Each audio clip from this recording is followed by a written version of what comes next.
And next relation is administrative relation. The administrative power of state extend only to its own territory. That is, the union as well as the state government has their territories, and according to that they have to administer. Okay, so in that they have a state center relation. And next, financial relation. Article 268 to 293 in Part 12 deal with the financial relation between center and state. Certain taxes are imposed and collected by the center and divided between center and state. So, usually financially we have a lot of variation between state and center for everything. As for example, if the state is in need of a fund, it has to approach the center.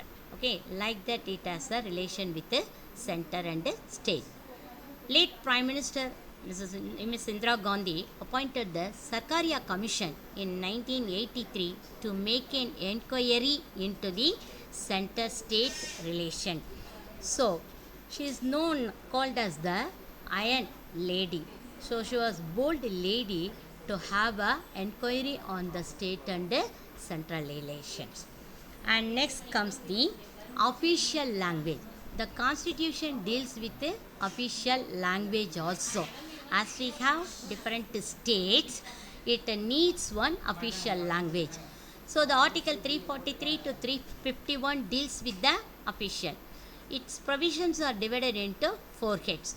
The first language committee was appointed in 1955.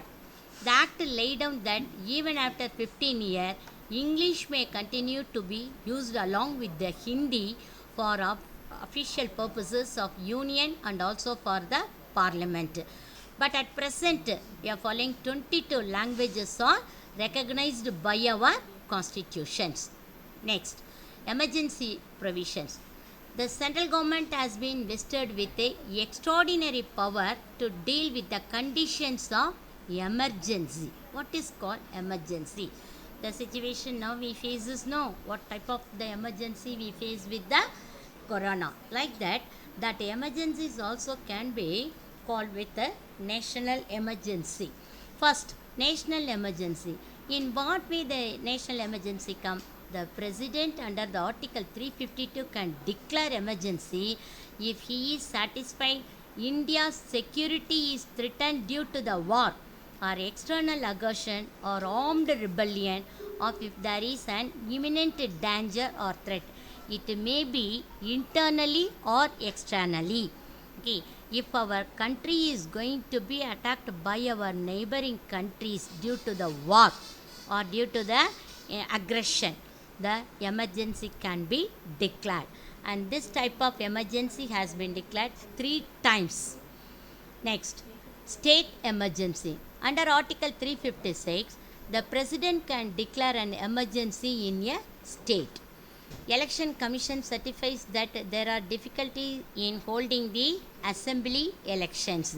So when the election comes, the whole state or the central come restless. Lot of chances are there to issue emergency order. So in that time, the commission certifies that. State is governed by the governor on behalf of the president. For the first time, the president's rule was imposed in Punjab in 1951. And next come financial emergency. So financial emergency, when we are in need of money, we need some help. So that is due to the solve that problem or come out from the problem, we need some support. So Article 360 authorizes the president to declare financial emergency if he is satisfied the financial stability or credit of India of any of its parties in danger. Suppose if he has to sanction the finance to that particular state, it is under the hands of the president to during the emergency period. This type of emergency has not been declared in India so far. So we are rich in finance. Next, amendment of the constitution. The amendment means changes, improvement and modification. So, procedure of amendment. Amendment of this constitution may be initiated only by the introduction of a bill for the purpose in either of the House of Parliament, or when the bill is passed in each house by majority of the total membership of that house and by the majority of not less than two-thirds of the member in the house. That is how the amendment can be done. All the bills are passed in the parliament. So, when the bill is passed in the house, it should have the majority of the total membership. And we know that the parliament is with the two houses, Lok Sabha and Rajya Sabha. All these topics we will discuss in our later units. So, two-third majority should be there for changing the amendment. The constitution amendment can be brought about only by the parliament.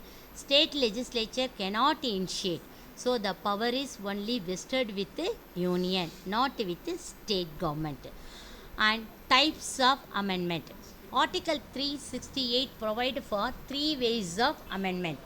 That is amendment by simple majority of the parliament, and next amendment by special majority of the parliament, third amendment by the special majority of the parliament and the ratification of the state legislature.